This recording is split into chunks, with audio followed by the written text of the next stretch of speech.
What up, y'all? We're here for our weekly anchor message. We are kind of a day off from our usual schedule since we had our new moon workshop yesterday.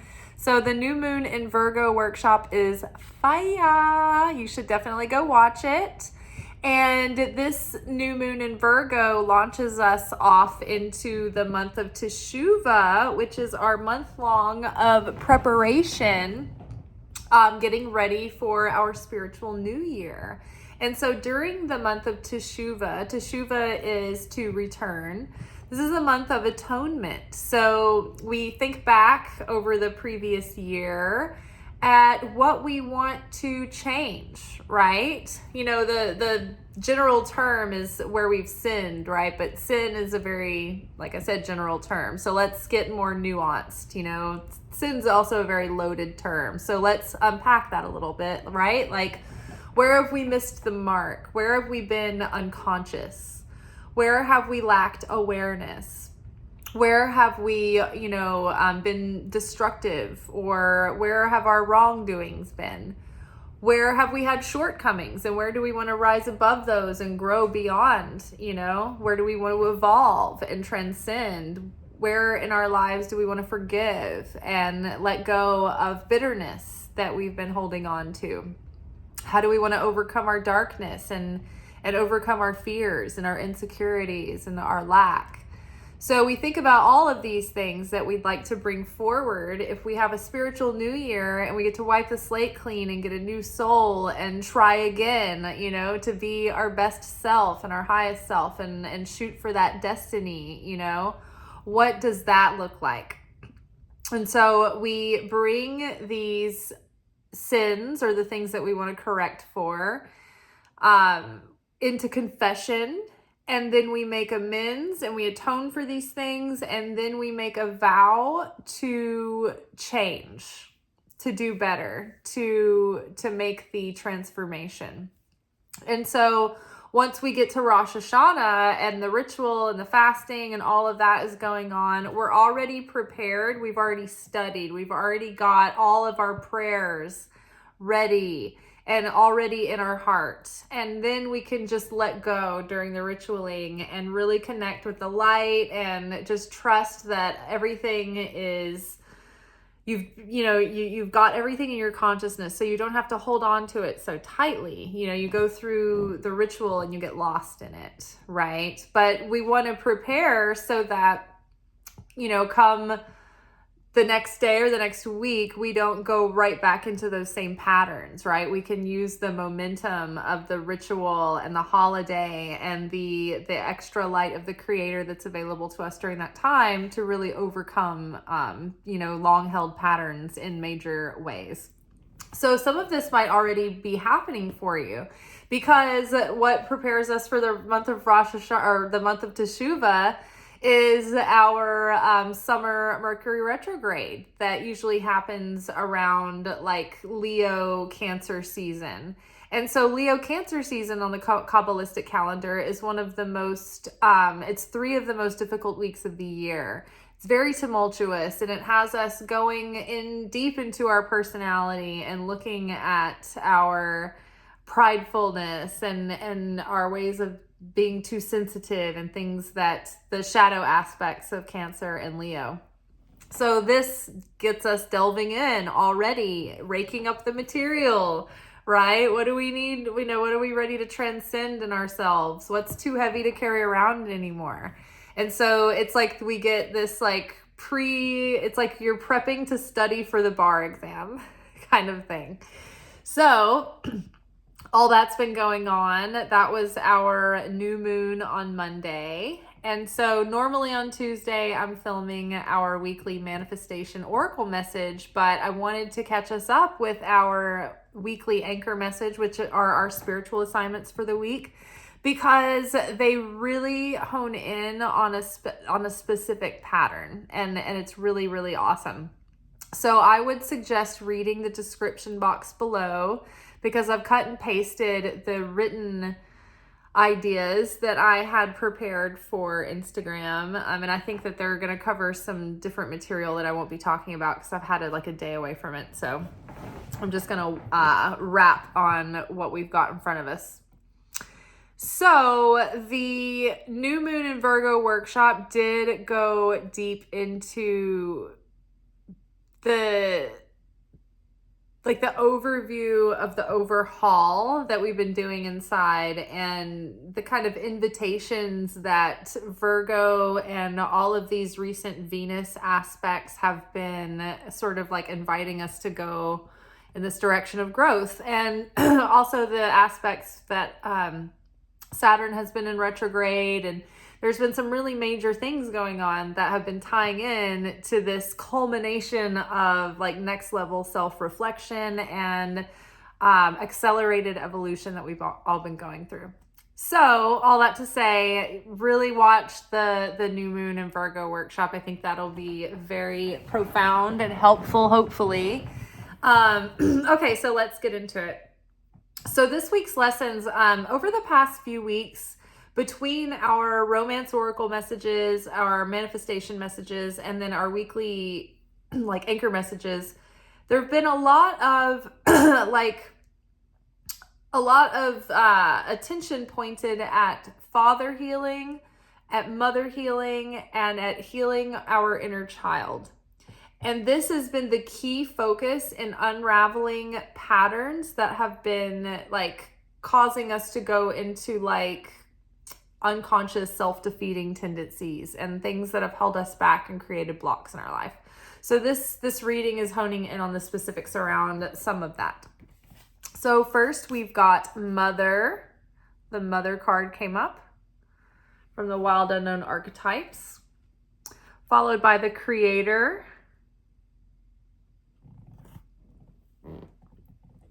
followed by the Medallion,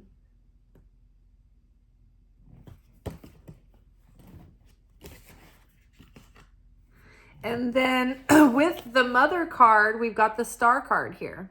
Mother healing. It's crazy. With the Creator, we've got Seven of Swords.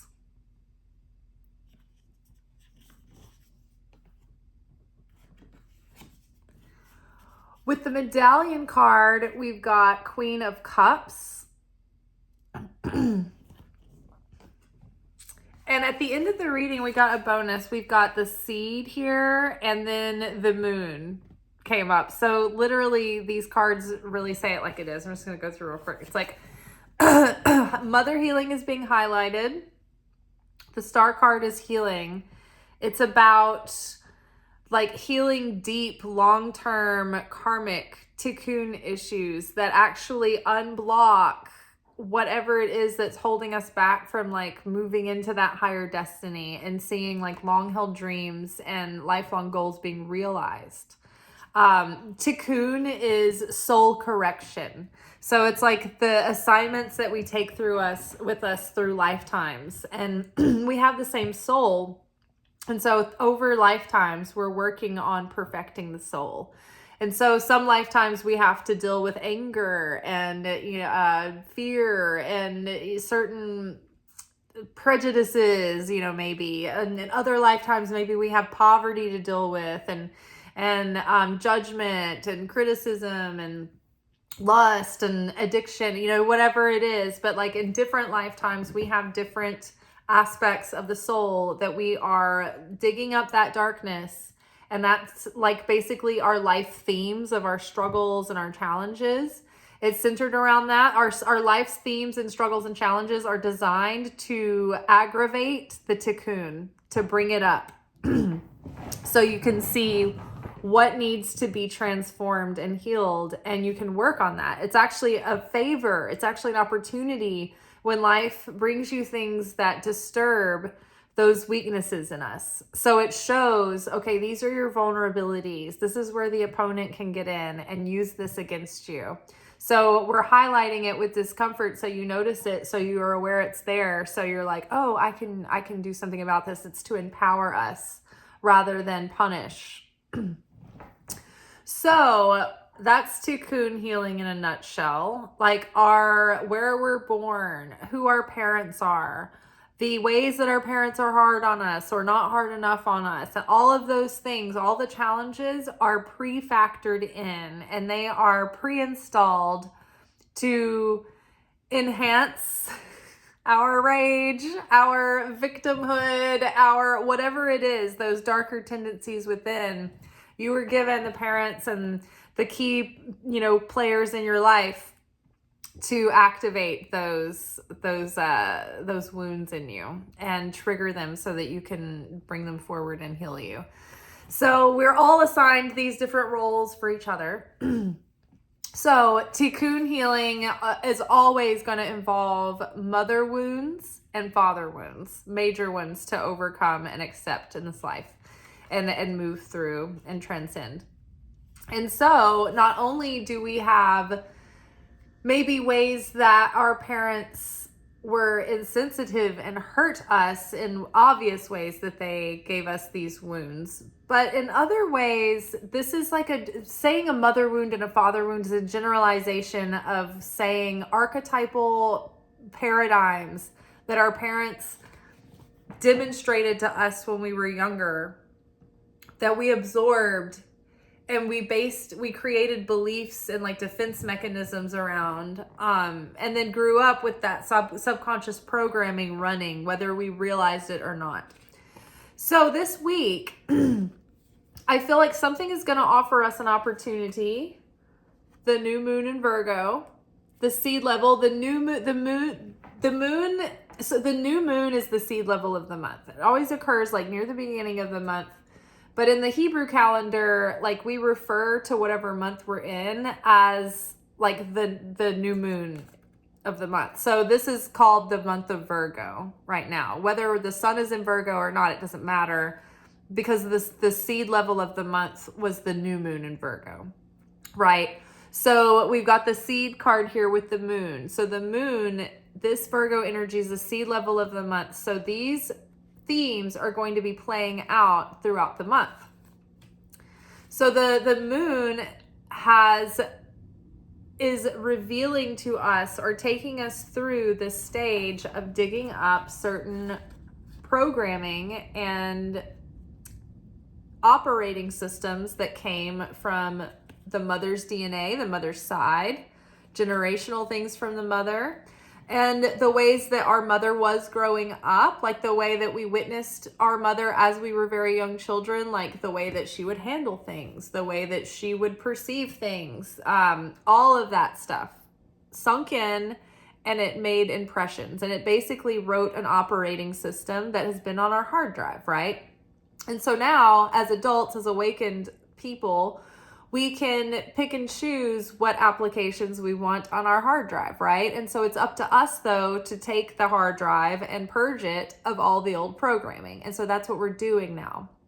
So Virgo is helping us look at the ways, and this isn't the whole of the Virgo new moon themes, but in specifically the Virgo new moon is helping us look at ways where, like every lunation, we have like a full moon or a new moon, we get the opportunity to harness the strengths of that sign, but it's through our perseverance to overcome and transcend our shadow aspects related to that sign.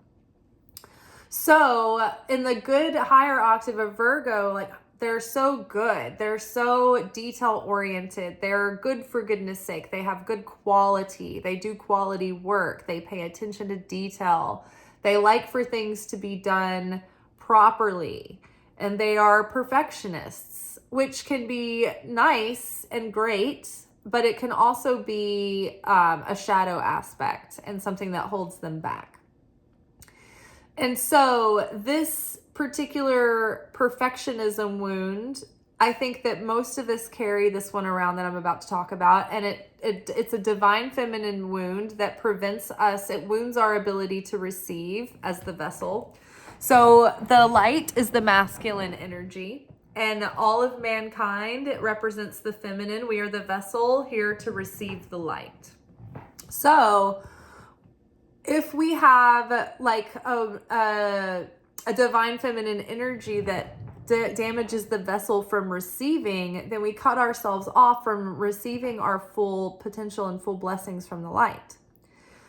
So this is a divine feminine wound, and our mother is one of the archetypal first original characters that demonstrates the feminine energy to us, the feminine role.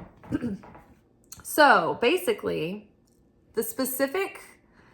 So, okay, I'm going to generally say this, and then I'm going to go back and hone in on more on this mother pattern. So we're healing, we're doing mother healing, we're healing these patterns that have thwarted us and robbed us from our full potential. The creation card, the creator card, is talking about how like we are the creator of our lives. And as human beings, we're here to co-create with divine, right? We're here to awaken and then be like, wow, I can actually like manifest the reality that I want to live in. It's more than just like going after my dreams and making things happen. I can shift reality from an energetic level, right? But and I can also physically make things happen, but I am the co-creator of my reality. And when I awaken that, I can take that on and start to really live life with intention. Now, once you awaken, it's like, okay, I want to live life with intention, but then we start coming up against these blocks and we're like, what's holding us back? I don't understand. Okay, so the Seven of Swords is like something that's robbing you of something sneaky, something that is dishonest, something that's deceiving you, or it's a deceptive energy, it's a trickery energy, it's sneaky, it's thievery. So in the context of this reading, it's like this little pattern, this wound that has created a subconscious operating system that we've been working on. It's like it's been thwarting our efforts in creation. It's been holding us back from being able to create the life that we envision for ourselves, the life that is like in store for us if we can open up and bloom into our potential. But right now our potential is being stunted because of this pattern that is holding us back, that's blocking us, right? That's taking away from what we could be experiencing and from what we could be creating. And so this pattern is related to the Queen of Cups shadow. And we've got the Medallion card with this Queen of Cups. So I think that this Medallion card is like receiving the talisman. It's like when Mario gets like squashes the little bad guy, jumps up and grabs the coin, and then he's like Big Mario. We are like being acknowledged for having achieved some healing in this area of a significant degree already. It's like we've got we passed go, we get to collect $200. The medallion is like the acknowledgement from the universe that you have completed this healing to some degree. Now in my life, many times the universe gives me physical like talismans of achievement. Or physical talismans of like the invitation of the path that I'm about to go down. Like, for instance, I manifested the scales of Libra. I have top hats that represent the magician, but there was one particular top hat that was given to me that really represents the magician for me. But this talisman here, this medallion, is a nod, a tip of the hat from the universe to let us know and acknowledge. It's like our diploma for healing or beginning to become aware of this pattern in us so that we can do something about it. Now, drum roll, please. What is this pattern? What are we talking about? So this pattern is the Queen of Cups. I'm just going to have to like rap on about it, and then I think it'll make sense. But the Queen of Cups has this thing where like she's very empathic, she's very intuitive, and she's very nurturing. And she feels like she's very emotionally intelligent, so she understands how everyone feels. So she's always trying to work really hard to make sure everyone's taken care of and everyone's feeling good, and she wants to be there for everyone. She wants to do a good job. And she doesn't want to disappoint. And so the shadow side of the queen, like the positive side of the queen, is that she's nurturing, she's loving, she is like that mother that like will take you up and hug you, make you feel like it's just safe and loved and like emotionally understood. And she's that queen that makes her friends around her and like her king feels emotionally understood. And she's very giving, and she works really hard at her job and in her environments to make sure everyone is feeling good and at home and comfortable. Think about Cancer, right? They're the host. They dote on everyone and make sure everything's okay. But the shadow side of the queen is that because she feels other people's feelings so much, that sometimes she can't create strong boundaries around herself, because she feels the discomfort of when she says no, because she can feel that other person's response. And so sometimes it's hard. Sometimes she falls into people pleasing to keep the peace, right? Or to keep everybody happy, or even because she's just generous and cares so much. And so the queen many times ends up overworking herself and running herself down and depleting herself of her energy. Now, if you combine this tendency to overgive and not set boundary, and then take everything on and run yourself down to the point where you're losing your magic and you're becoming like a sourpuss, and you're actually preventing yourself from reaching your full highest self, your fullest potential. So where was I? Oh yeah. So the Virgo New Moon, the Virgo tendency is to be perfectionistic and even sometimes a bit haughty, right? Sometimes the Virgo comes off like, I'm right, y'all are wrong, get out of my way. And many times they are. Many times they are doing everything perfectly right. Everybody get out of this Virgo's way. They've got this, right? So, and who can blame them, right? They're so great at everything. Like, I love Virgos. They're just so precise. I appreciate their accuracy and their craftsmanship. So, the thing though, we're all experiencing this. It's not just Virgo people, but we have this wound where we have this sense of lack inside, and we have fear.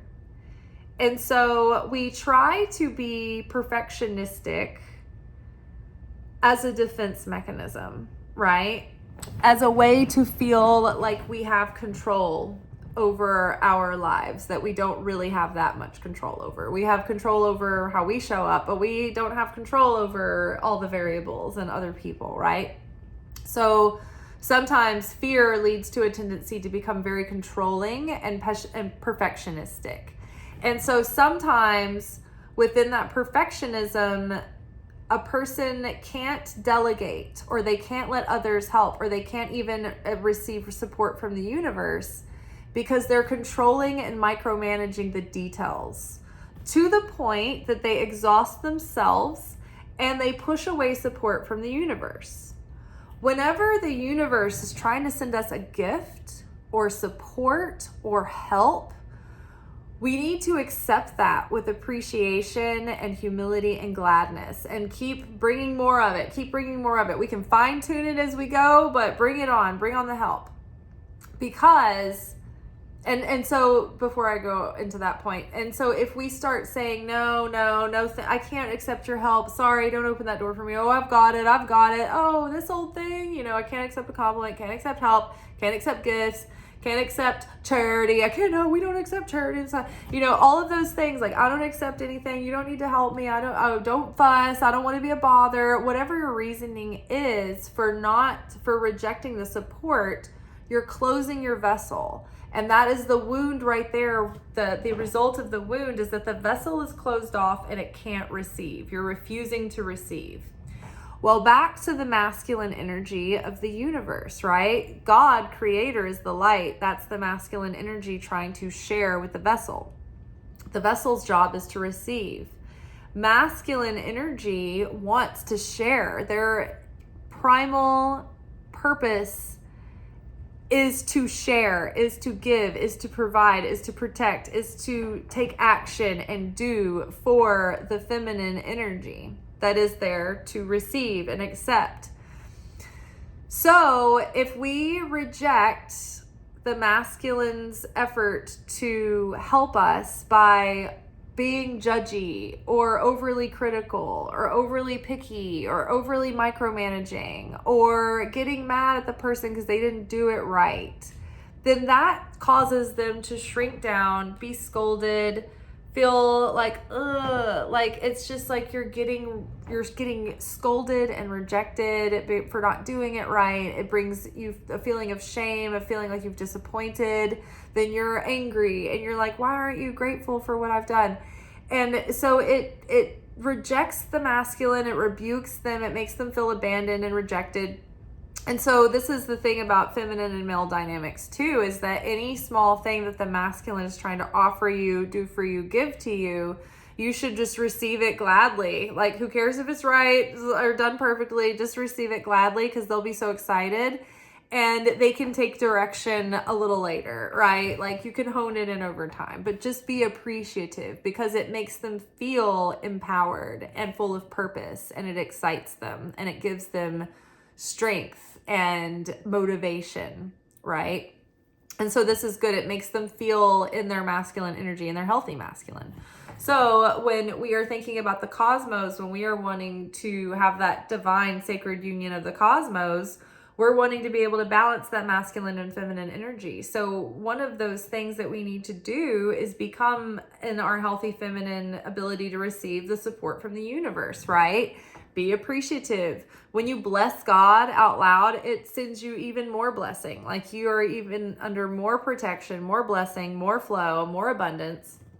So it's interesting too, because so this is the general pattern. It's like, oh, if it can't be done right, then I'll do it myself. I'm just going to do it myself. And this can happen in your relationships. It can happen with your siblings. It can happen with your parents. It can happen at work.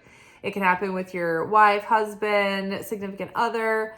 But this happens all the time, where we want help and we're like, oh, I need help. I need support. I need help with this. And then someone tries to help you and they don't do it exactly the way that you want. And so you might get impatient and micromanage, or you might perceive the way that they're doing it as wrong. It may not be wrong, but it may not be the way that you want it to be. And so that you kind of connect that with wrong, maybe unconsciously. And so learning that, okay, just because they're not doing it as efficiently as I feel like I would, or the way that I would do it, doesn't mean that they're doing it wrong. It just means that I don't really like the way that they do it. And so being able to distinguish those things is very helpful. And so back into this pattern as we're unpacking it. So we are pushing away the help from the universe, the support. We're getting critical about it. We're picking it apart. We're being judgy. So we're learning to pause and restrict that tendency. Don't criticize. Don't be judgy. Just let this person figure out their own system and let them refine that for themselves. Don't interrupt their education. Don't interrupt their growth. So then we have the way that we're we're interrupting their growth, we're rejecting their help, and so it's pushing away other support from the universe as well, whilst damaging that relationship you have with that person. So meanwhile, you are feeling overloaded and burnout because you have to take everything on yourself, and then you feel like you can't trust anyone to do anything. You can't get any help. Nobody will help you. Nobody knows how to do anything. Nobody does anything right. It's just like this downward spiral of perfectionism. And so where did this come from? Why are we even like this? Why did we start this? All of us, as small children, experienced this with probably our mother, probably our father, probably teachers, babysitters, siblings, like, you name it. Like, it's something that we've experienced time and time again, but it happens during a very impressionable age, and it's very galvanizing when it happens. And so I think that's where this pattern comes from in us. So when we're little kids, and when we're doing a task with an adult, like say it's our mother or a teacher or something, and we're not doing it perfectly, we're not doing a good job because we're kids, we're learning, we're messy. And so the adult or the person that knows what's going on, they start getting impatient. They start getting upset. They're like, here, I'll do it. I'm just going to do it. No, that's not right. And then they're, oh, you're making a mess, and they're getting stressed and they're under pressure. And then they take over the situation, take it away from you, and then they finish it and they do it the right way, or the perfect way. And that ends the moment where you feel like you're getting to interact and learn and bond. That's cut short, and you're rejected and rebuked for not doing it perfectly. And so then you're perceiving all of these things. And as a child, your subconscious starts to go into hyper, fix it mode. Oh my gosh, I need to smooth this over. I'm going to be rejected. I'm going to be abandoned. I'm going to be left for dead. I'm not going to be able to survive. I won't have sustenance. I'm not good enough. I don't belong.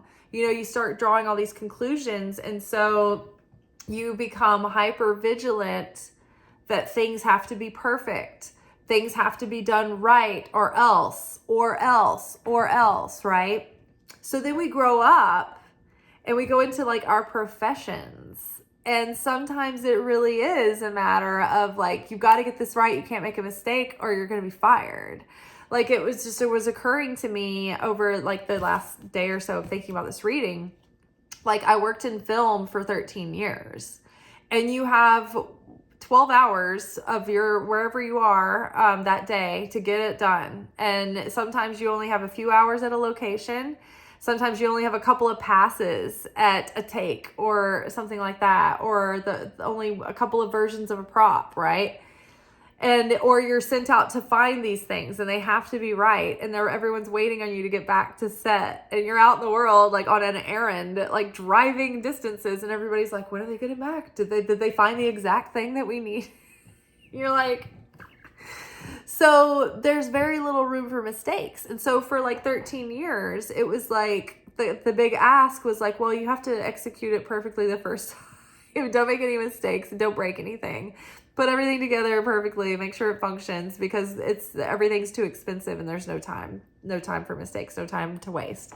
So that reinforced a kind of belief system that would say the only thing safe is perfectionism. If it's not perfect, you could be fired and you won't make money and you won't be able to pay your bills and you may not get hired again, and it could be the end of the world, right? So this gets ingrained in us, but we're not even realizing that it's happening. And so we get to the point where we get hypercritical and judgy and micromanaging, and we are afraid to trust others to execute something, because if I don't do it, it's not going to get done. If I don't do it, it's not going to be right. And then blah, blah, blah, blah, and then the tribulations are going to happen and we're all going to go to hell.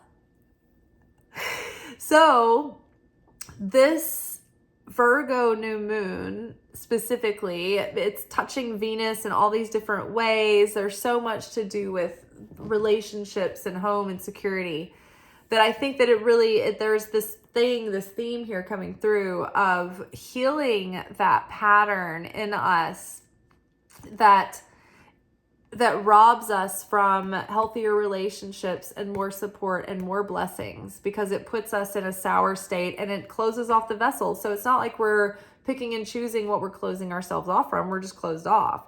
We're either sharing affinity with the light and we're in vibrational resonance with the light, or we aren't, right? And so this is helping us catch ourselves when we're in those moments, when we're turning away support, or when we're turning away a gift from the universe.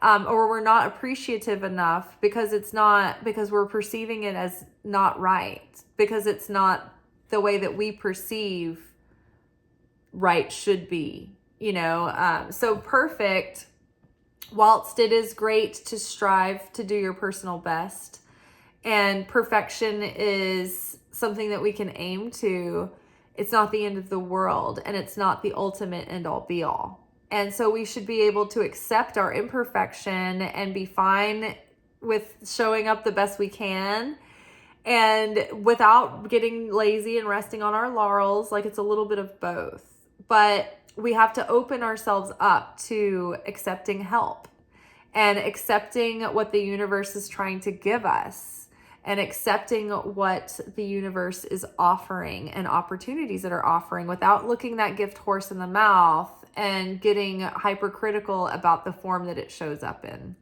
right? We have to push back against our perception of what can be right? There a lot of things can be right? Roger. So very good. I think that the new moon is giving us like a chance to plant really positive, healthy seeds. We're also looking at our environment and like our life and our routines and our practices and our habits, and really cleaning those up, and really starting to wear that the clothing of that higher self, right? Starting to eat better, starting to have healthier sleep habits, paying more attention to the important factors in your life, taking care of yourself, being intentional with your money, and what you're doing with that, being, like holding your time is more valuable, right? And not wasting that on things that don't fill us with any kind of value or fulfillment, right? So we're reconsidering how we structure our days, our habits, and all of that. But within that, we're learning how to perfect those things. But we're also seeing that nasty, vicious, shadowy side of perfectionism, and we are healing that and transmuting it and bringing that force of Virgo into balance. And it's doing a lot to heal the mother wound, the relationship we have with mother, but also to be able to identify that programming that's kind of associated with that mother energy, that mother archetype. And we're breaking that in us so that we don't keep perpetuating that wound. Because think about it first happened to us when we were young, and then it becomes this sort of adopted wound of the zeitgeist, and then we start playing it out in our adulthood, and it starts to get even more reinforced because the stakes are higher, like jobs on the line, we've got to have sustenance, people can leave us, and it's just like, no, there's so little that's in our control, and so we want to grasp for that control or that illusion of control, and so many times we think perfectionism is keeping us safe. But it's usually the very thing that's robbing us from the deeper fulfillment and the deeper expansion, right? And when we let others learn from their mistakes, then that empowers them and gives them the skills that is required to help support the situation, right? A good CEO can hire well, and then they can delegate well. A bad CEO is a CEO that thinks they have to do everything because they're the only ones who know how to do it. Well, what happens when that CEO wants to go on a vacation or wants to take a step back and be less involved in the day-to-day, ins and outs? They have to be able to let others learn and build experience and find their own workflow, right? You have to sort of just like step back and give space for that. So I think it's about letting go of control, surrender, trust, and it takes trust to allow that support in, right? So we're healing the vessel, we're opening the vessel, we are practicing trust, and we are receiving and allowing in support and encouragement and nourishment and gifts and whatever the universe is trying to give us, but we are open to receiving. All right, you all. I will see y'all tomorrow for our midweek alchemy message, where we sort of unpack the approach to our lessons this week. And we did have a manifestation oracle reading within the Virgo New Moon workshop. So I would, again, just go back and watch that workshop, and you will get a lot of what you're looking for. All right, y'all. See you tomorrow. Ciao. Like this video, subscribe. Oh my gosh, thank you to all the new subscribers. We've surpassed 900 now, so that's very exciting. Show this video if you can. Do any action that you take is going to help it get into the algorithms. So I'll see y'all. Thanks. Thank you for watching. If you enjoyed this video and you got something out of it, then please give it a like. Subscribe to the channel. Turn on notifications to be notified of when I drop content. Like the videos, comment, share them. Anything that you do helps these messages get out to other people who need them. So you watching a video and taking an action on it actually makes a positive difference in someone else's life.